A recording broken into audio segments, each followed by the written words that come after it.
এই নির্বাচনের আগে চিরাগ পাসওয়ান নিজেকে সবজি মে নমক হিসেবে বর্ণনা করেছিলেন, যা যে কোনো রাজনৈতিক ঝোলের জন্য অপরিহার্য।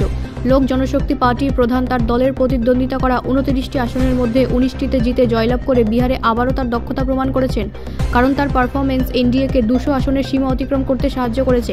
এই প্রদর্শনকে আরও তাৎপর্যপূর্ণ করে তোলে যে প্রার্থী নির্বাচন নিয়ে অসন্তোষের কথা বলা সত্ত্বেও এলজেপি মহাগঠবন্ধনের কাছ থেকে 17টি আসন ছিনিয়ে নিয়েছে। বিহারে চিরাগের উত্থান আসন বণ্টন আলোচনার সময় স্পষ্ট হয়ে ওঠে যখন 2020 সালের বিধানসভা নির্বাচনে 143 জন প্রার্থীর মধ্যে মাত্র একজন জয়ী হওয়া সত্ত্বেও তার দল ন্যায্য অংশ পেয়েছিল।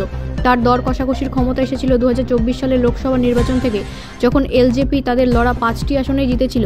মায়াবতী এবং জিতন রাম মাঞ্জির মতে অন্যান্য দলিত নেতাদের ভাগ্য যখন পতনের দিকে, তখন প্রাক্তন কেন্দ্রীয় মন্ত্রী রামবিলাস পাসওয়ানের পুত্র একজন বিশিষ্ট মুখের আবির্ভাব ঘটেছে। এই জয়ে পাসওয়ান সিনিয়রের উত্তরাধিকারের প্রতি তার কাকা পশুপতি কুমার পরশের দাবিরও কার্যত অবসান ঘটেছে। যদিও পরশ দাবি করে আসছেন যে তার জাতীয় লোক জনশক্তি পার্টি এনডিএর অংশ, জোট তাকে একটি আসনও না দিয়ে স্পষ্ট ইঙ্গিত দিয়েছে।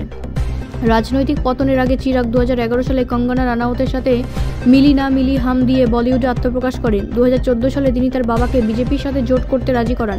চিরাগের রাজনৈতিক যাত্রা শুরু হয় 2014 সালে, যখন তিনি জামুই লোকসভা আসনে জিতেছিলেন।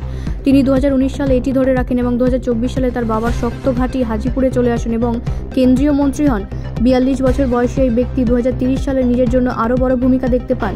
আজ হোক বা কাল আমার রাজনীতিতে যোগদানের কারণ বিহারের জনগণই থাকবে। ব্যুরো রিপোর্ট, রাষ্ট্রীয় প্রসার বাংলা।